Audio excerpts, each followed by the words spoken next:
আমি যদি বাজে রান্না করি বা পয়জন কিছু বাজেভাবে ফুড হ্যান্ডেল করি, আপনার ইনফেকশন হয়ে কিন্তু সেখানে আপনি মারাও যেতে পারেন। একদম। একজন আমাকে বলেছিল যে আমার বাড়িতে আজকে অনুষ্ঠান আছে, একটু এসে রান্না করে দেবেন।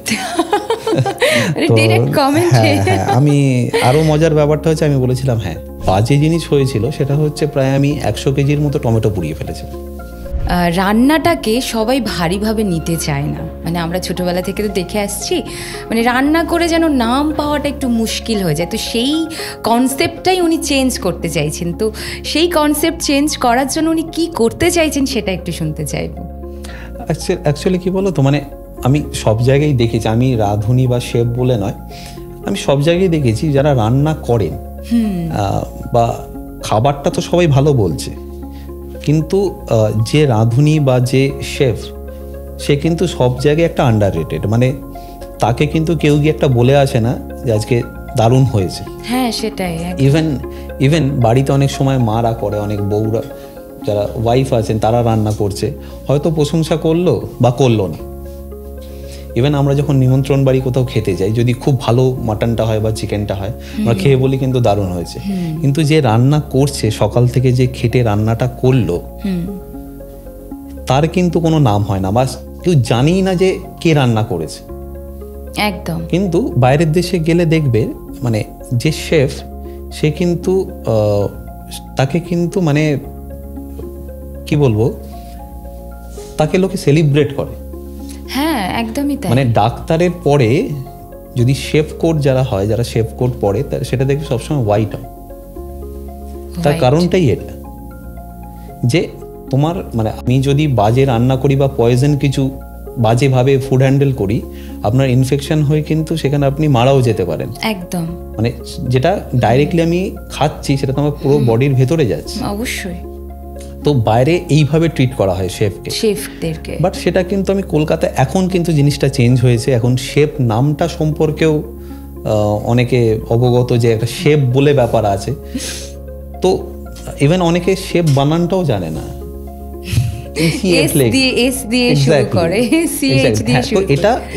এটা তো আমাদের দোষ নয়, কারণ আমরা এই কালচারটা ছিল না, আমাদের কিন্তু কালচারটা ছিল না। বাট একটু আগে তুমি যখন বললে যে ছেলেরা রান্না করে কিনা, তো আমি বলি সব বাল্ক কুকিং কিন্তু ছেলেরাই করে। মানে যে কোনো নিমন্ত্রণ বাড়ি বলো, হ্যাঁ বড়গুলো সব বাল্ক কুকিং কিন্তু ছেলেরাই করে। একদম। কিন্তু সব জায়গায় মানে রান্না মানে মেয়েদের একটা কনসেপ্ট উঠে আসে। ইভেন আমার চ্যানেলেও আমি যখন ইনসাইড দেখি 49% মানে ছেলেরা আমার ভিডিও দেখে। ওয়াও। মানে যদি আমি 49% বলি, প্রায় 2 কোটি মানুষ আমার ভিডিও দেখছে। আমি টোটাল ভিডিও যদি 5 কোটি হয় প্রত্যেক মাসে, সেখানে আমার 2 কোটি ছেলেরা দেখছে। ছেলেদের কত আগ্রহ রান্নার প্রতি। আমার তো মনে হয় এটা প্রথম থেকেই ছিল, আর প্রথম থেকে ওরা করছে। একদম।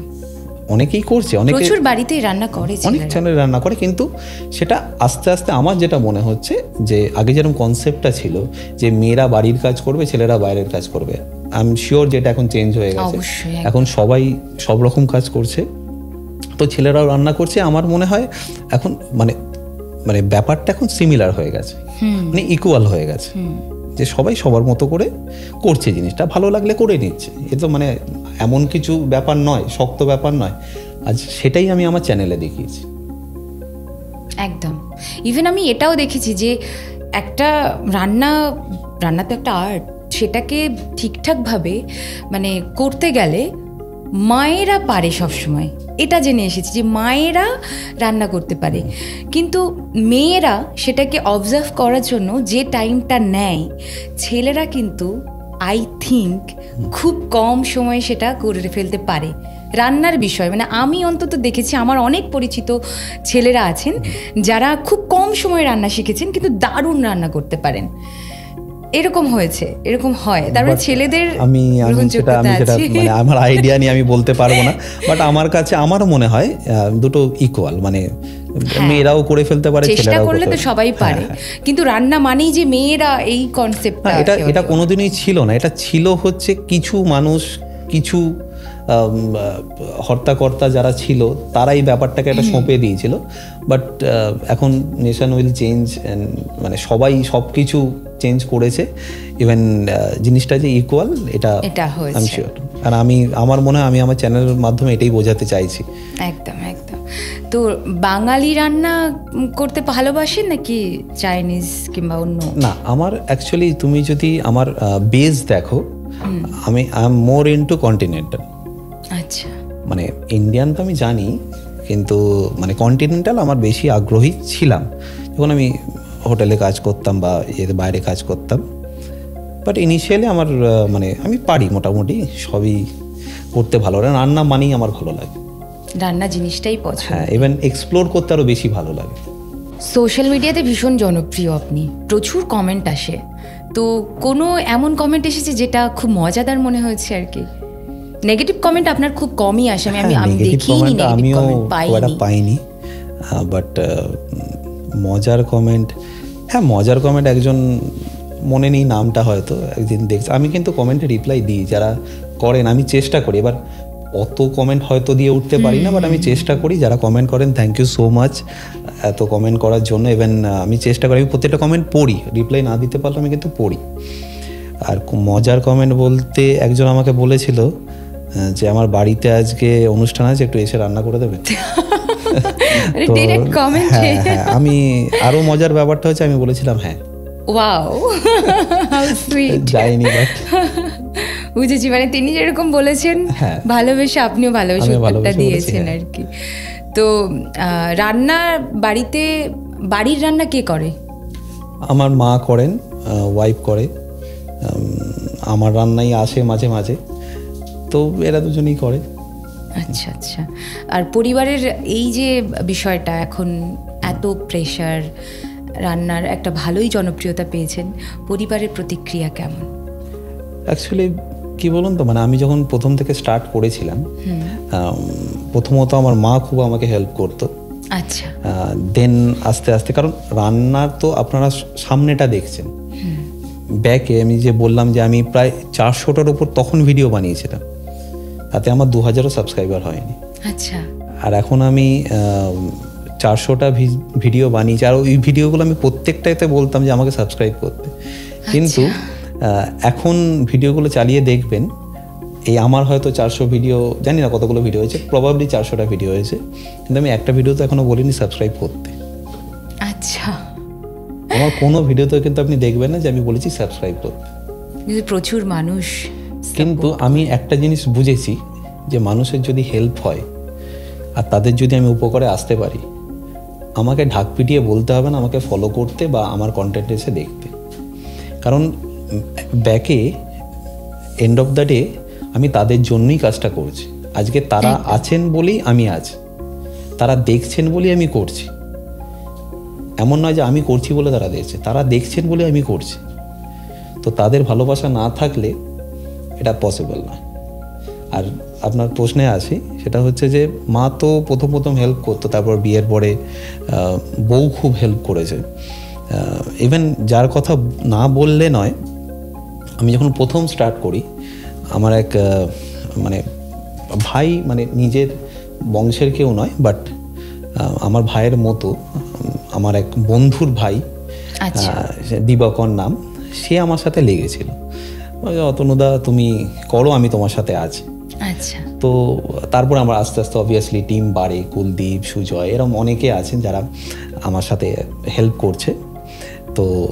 তো সে আমার সাথে দিনের পর দিন, রাতের পর রাত লেগেছিল, এতবার ফেল হওয়া সত্ত্বেও। আচ্ছা আচ্ছা। তো তারপরে এখন অ্যাকচুয়ালি কি বলুন তো, ফ্যামিলি যদি সাপোর্ট না করে এগুলো করা পসিবল নয়। কারণ বাড়িতে আমি মনে হয় শুধু শুতেই আসি, বা বাড়িতে শুধু নামমাত্রই আসি, বাকি টাইমটা কিন্তু স্টুডিওতে থাকি, সারাদিনটা ওখানে পরিশ্রম। হ্যাঁ, তা না হলে কি হয়, মানে বাড়ি থেকে যদি আমাদের এর সাপোর্টটা না দিত, বাড়িটা যদি আমার মা বা আমার ওয়াইফ যদি সামলে না রাখতো, হয়তো আমি এগুলো করতেই পারতাম না। একদম। তো তারা একদিকে তারা লড়ছে, একদিকে আমি লড়ছি। এই যে বললেন বাড়িতে ওয়াইফ আছে, তো অনেকেই কিন্তু জানে না যে অতনুদার ওয়াইফ আছে। ঠিক আছে, আজকে কিন্তু এই ভিডিওতে আমরা জানতে পারলাম, যদিও পার্সোনাল প্রোফাইলে যারা আছে তারা জানে। এবার অনেকে কিন্তু ভিডিও দেখে, অনেক মেয়েরা কিন্তু প্রচুর পরিমাণে আপনার প্রতি মানে ক্রাশ বলতে পারে, ক্রাশ খেয়ে যায়।